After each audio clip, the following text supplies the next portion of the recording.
Never been introduced like that before, Ron. I run to the table and then I run, well, you can figure the other place out. I've never begun a message with an intro like that. But it's good to be here. This is what you get on short notice, I guess. But certainly our hearts go out to Ron, our Russ rather. Our prayers are with him and the family. You have been praying, and what a quality life Jury lived. I remember her, and I remember her pride when she talked about her boy, and you can understand that. But when you look at the obituary, and I'm sure you have, you know Jury had a lot of things figured out. She knew the value of life. She knew the purpose of life. And that's kind of what we're talking about today. We're talking about a quest for fulfillment. People want to be filled in life. They want to know their life has meaning. It has value. It has purpose. So we're going to go to a book, an Old Testament book, the book of Ecclesiastes.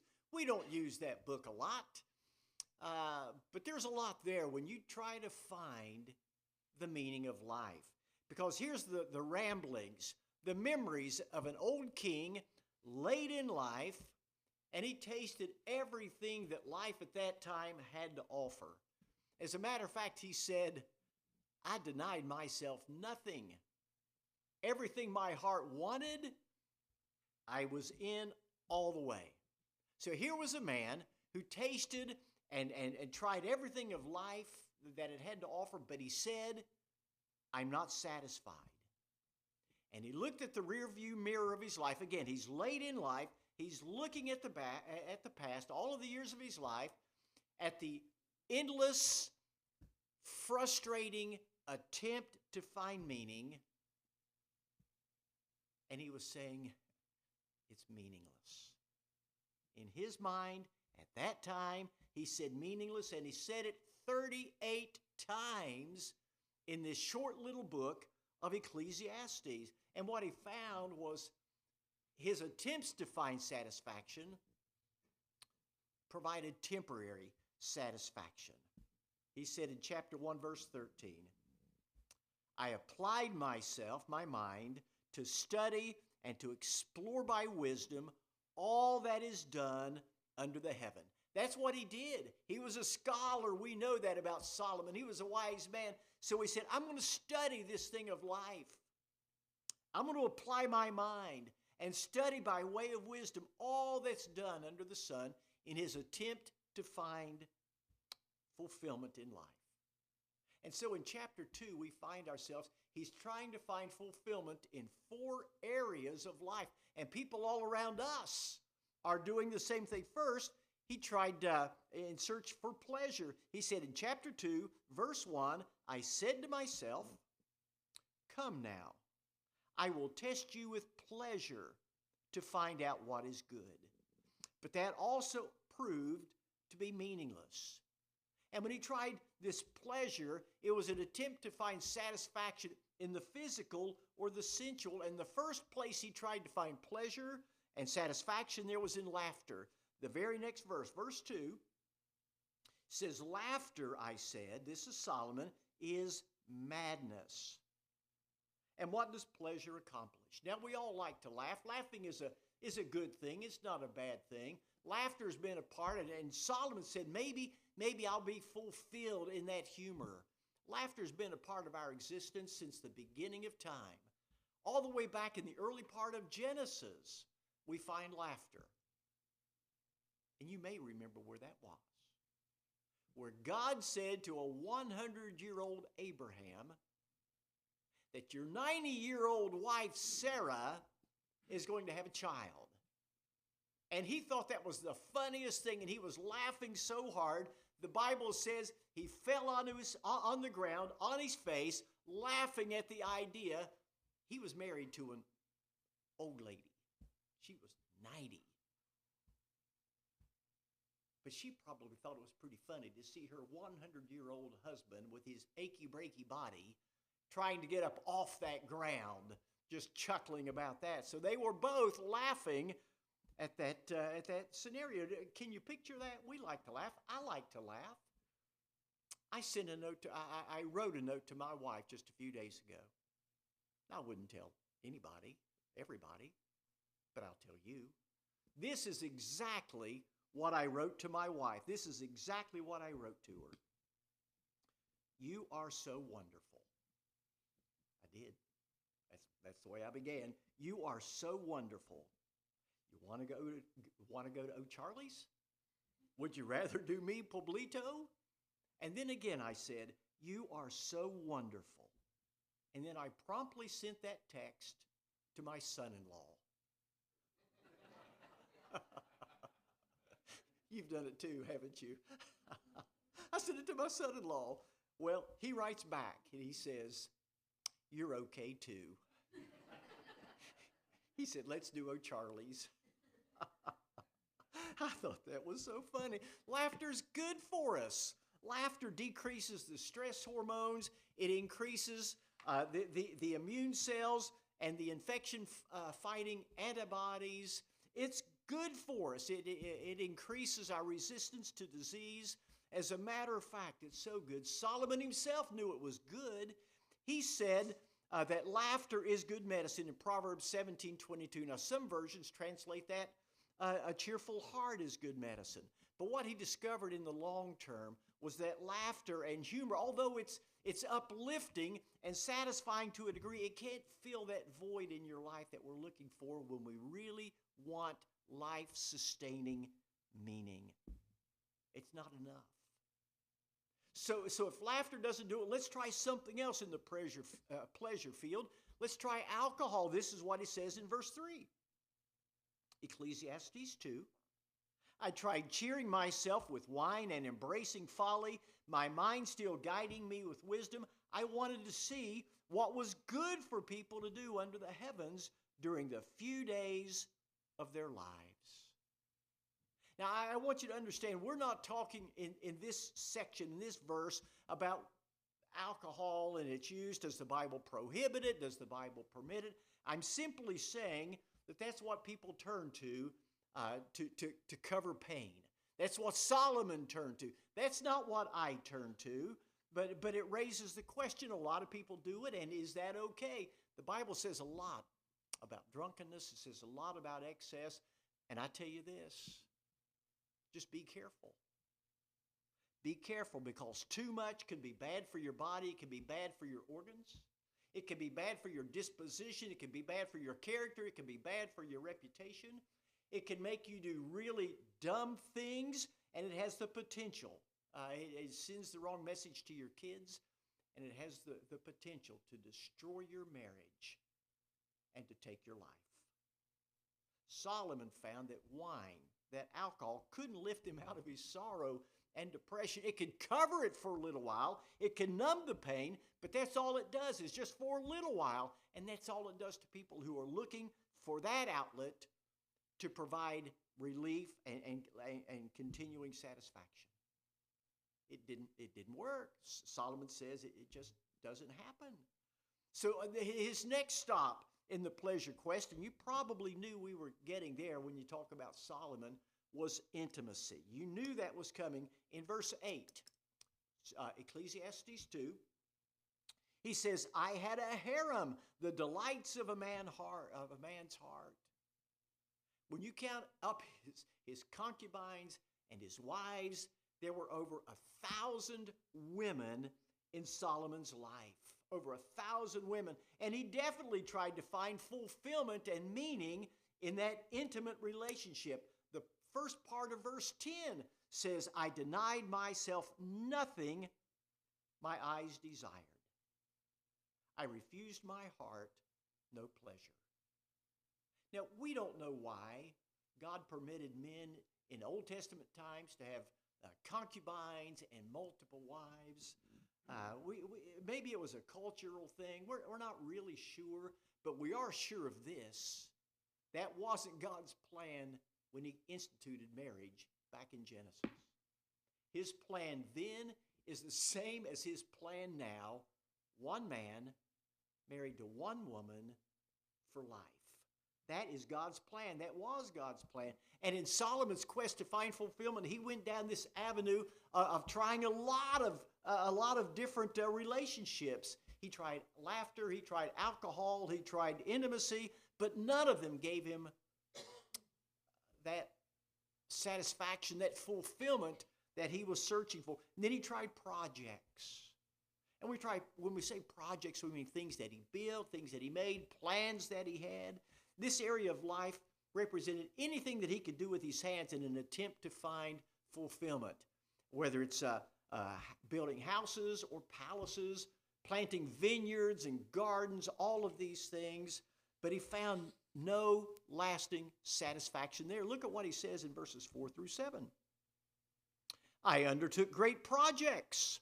I built houses for myself and planted vineyards. I made gardens and parks and planted all kinds of fruit trees in them. I made reservoirs to water groves of flourishing trees. I bought male and female slaves and had other slaves who were born in my house, who owned more herds and more flocks than anyone in Jerusalem before me. You notice all of the I's in those verses? I bought, I built, I owned, I made, I planned, all of these things I built. It seems like he tried everything right, or tried everything wrong. He was searching for fulfillment in all of these ways. And anything that he wanted to do, he gave it a try. He was a busy man. Does that kind of remind you of your to-do list? Like me, you have a to-do list. You just look around the house, inside and outside. You see all these projects that need to be started. Maybe all these projects that need to be completed. And you walk around, you see all those things. If you're like me, it's just so exhausting looking at all the projects that you just have to take a break in your lazy boy and just catch your breath. Just looking at the projects. Well, seriously, hard work is hard. Tough to figure out, isn't it? Hard work is hard. But it's also good for us. What Paul says in 1 Thessalonians 4:11 is this. He says to lead a quiet life. Some versions say, mind your own business and work with your hands. Lead a quiet life and work with your hands. Mind your own business and work with your hands. But the command, the important part that we're looking at now is not the quiet life or your own business, although those are good too, but work. Paul says to work with your hands. In 2 Thessalonians, he went on to say, if you don't work, neither should you eat. Neither should you eat. But beyond working so that we can have something to eat, work brings satisfaction beyond the physical, the clear eating and benefits that way. There's a level of satisfaction that comes from work. But we can take it too far. Men and women try to find their greatest life's fulfillment in their work. And that becomes the focus of their life, is their work, their employment. But, you got to sit back and think. Enjoy your work while you have it. But you're not always going to have it one of these days. If that's your life summary is your work, what are you going to do when you retire? What are you going to do if you get fired or laid off or surplused or injured or disabled? All of these things are a part of the equation. You're not always going to have your work. So we need to understand that work is not our savior. Work was never designed to be our fulfillment and our quest in life. Verse 10, the second half of that verse, says, my heart took delight in all of my labor, but that delight, that temporary delight was my reward. In other words, that satisfaction from work, enjoy the accomplishments, enjoy the attaboys and the accolades, but those are temporary, nothing lasting. Some of those projects may outlast us. Their impact may outlive us, but they don't satisfy like Solomon found on the deepest level. So he tried the pleasure, he tried the projects, he tried possessions. Look at verses 8 and 9. I amassed silver and gold for myself, and the treasure of kings and provinces I acquired, male and female singers, and a harem as well, the delights of a man's heart. I became greater by far than anyone at Jerusalem before me, and in all of this my wisdom stayed with me. Now, he had a lot of possessions. He had a lot of money. He had a lot of stuff. He had all the stuff that the world had to offer, but he realized that money and stuff wasn't the fulfillment of life. He learned what Paul found out and wrote to us in 2 Timothy 6:10, that money in itself is not evil, but it's that love, it's that desire for more that turns the corner. You know, we all like things, and we all have things, but we understand that the more we have, the more stress we have. You know, you start your IRA, you grow your IRA or your 401k, and then all of a sudden, you listen to those stock reports.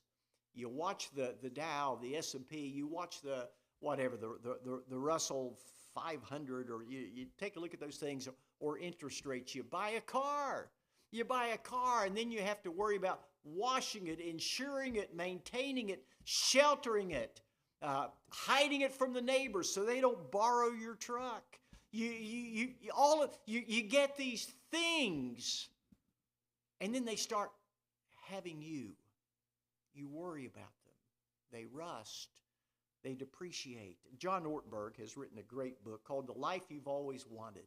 The Life You Always Wanted. And John's a preacher that you've probably heard a lot of his sermons. He tells the story about when he and his wife were early in their marriage, and they bought their first piece of new furniture. If you've ever bought new furniture, you remember what that was like when you went shopping and you bought your very first piece. He and his wife went to the furniture store, and they saw this mauve couch. They really liked it, but the salesman, they didn't have their kids with them. The salesman, in their conversation, realized they had small kids at home. And the salesman said, "You don't want this mauve couch. You want something the color of dirt. That's what you want." But John and his wife knew they could control their kids, and they liked that mauve couch, so they bought that mauve couch. And at that point, the number one rule in their house became, don't sit on the mauve couch. Don't play on the mauve couch. Don't look at the mauve couch, think about it, breathe on it, or get anywhere close to it. Stay away from the mauve couch. It was kind of like, you remember the tree, the forbidden tree in the Garden of Eden. You know, on every other chair in this house you may freely sit, but upon this sofa, this mauve sofa, you shall not sit, for in the day you sit thereon, you will surely die. And he said, days later, much to her horror, his wife found a jelly stain on that mauve couch. She lined her kids up. She asked for a confession, and John said, I knew there would be no confession, because if one of them confessed, he'd be in the timeout chair for eternity. And he said, the other reason I knew they wouldn't confess is because I'm the one who stained the couch, and I wasn't going to say a word. But isn't that the way it is? We live in such a wealthy nation. If you travel at all, you understand we live in a wealthy nation. But it's so wealthy, we see all this stuff that we don't have.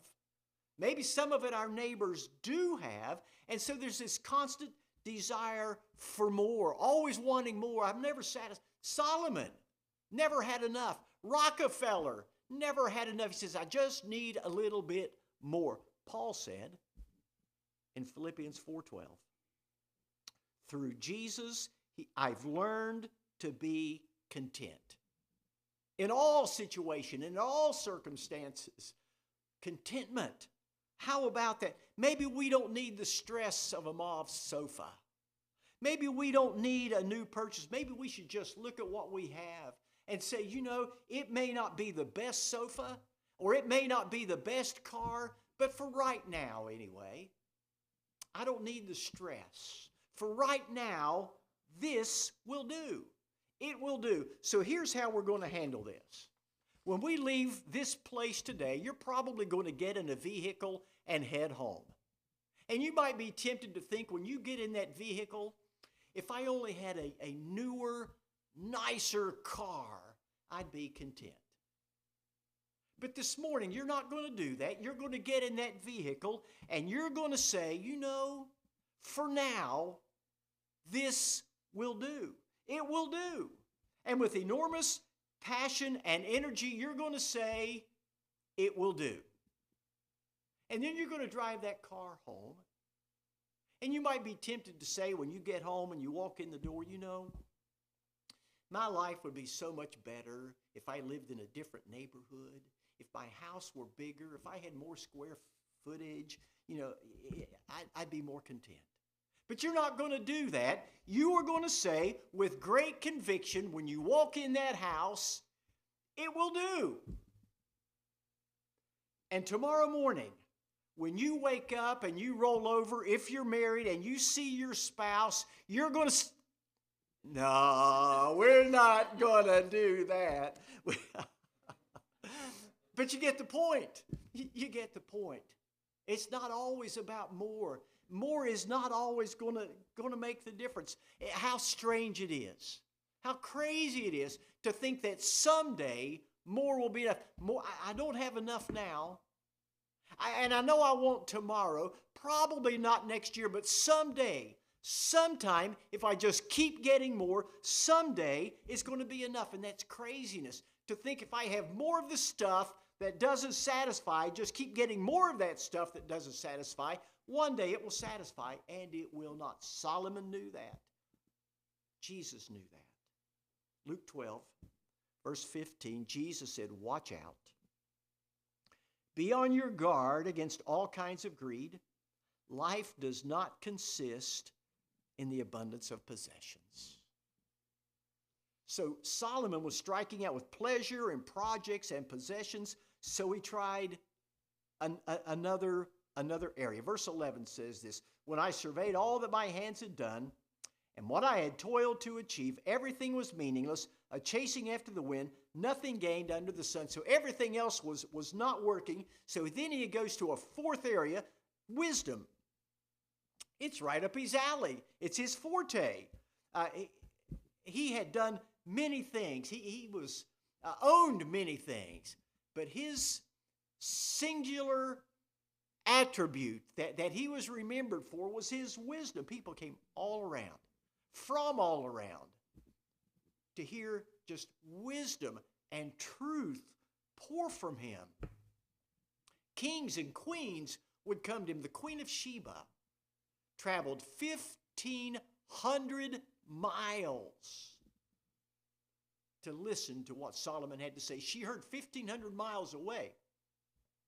What a wise man he was, but she just couldn't believe it. How wealthy he was, she couldn't believe it. She went. And in this encounter, you can take a look at this in 1 Kings chapter 10. Jesus speaks about this encounter in Luke 11, but she said, I didn't believe what I heard. But now that I have been with you, and I have heard you, and I have seen your treasures, what I heard did not even come close to the truth of your wisdom and your possessions. And then she said, how happy your people must be. But here was Solomon's take on his wisdom. Chapter 2, verses 15 and 16, he says, then I said to myself, the fate of fools will overtake me. What then do I gain by being wise? I said to myself, this too is meaningless. For the wise, like the fool, will not be long remembered. The days have already come when both have been forgotten. Like the fool, the wise too must die. In other words, as wise as I am, in the long run, There is no difference, no meaningful difference, no lasting difference between the wise and the fool. Nothing is new. All are forgotten, and time doesn't stop. What a dreary outlook on life. And the results of all of these tests, all these explorations, all these searches in these areas to find life and meaning and satisfaction, fulfillment, it was fruitless. And so we said in chapter 2, verse 17, I hated life. In the next few verses, 17 through 23, he says the word meaningless 4 times. And then he comes to a conclusion, and we can see it very, very, very clearly by the time he wraps up this book of Ecclesiastes, and this is what the conclusion is: don't leave God out of your life. Verses 25 and 26 of Ecclesiastes 2 says, for without him, who can eat? Without him, who can find enjoyment? To the person who pleases him, God gives wisdom and knowledge and happiness. And then to the sinner, he gives the task of gathering, storing up wealth, to hand it over to the one who pleases God. This too is meaningless. This life without God, it's meaningless, a chasing after the wind. Solomon's discoveries. This life, without the one who gave us life, is meaningless. So let me ask, is there something missing from your life today? Are you on this frustrating, endless search to find happiness, testing and trying all the things that this world has to offer? If so, just like Solomon, you have found and you will find nothing fulfilling. Augustine says our hearts are restless until they find rest in God. Our hearts are always seeking fulfillment, if you will, until we find fulfillment in him. Blaise Pascal, that French philosopher, said that there's a God-sized hole, and only he can fill it. But that God-sized hole is in the center, in the core of every man and woman. But only God satisfies. Do you need something to fill that hole in your heart? Do you need someone to fill that hole in your heart? Well, you can find the real answer this morning, and it starts with the decision to follow Jesus. Jesus said in John chapter 10, verse 10, I came that you may have life and have it to the fullest. So if you want a full life, listen to the one who came for you, died for you, raised to life for you, and wants to give you joy to the fullest. Not only did he do those things, but he invites you to come. Will you pray with me, please?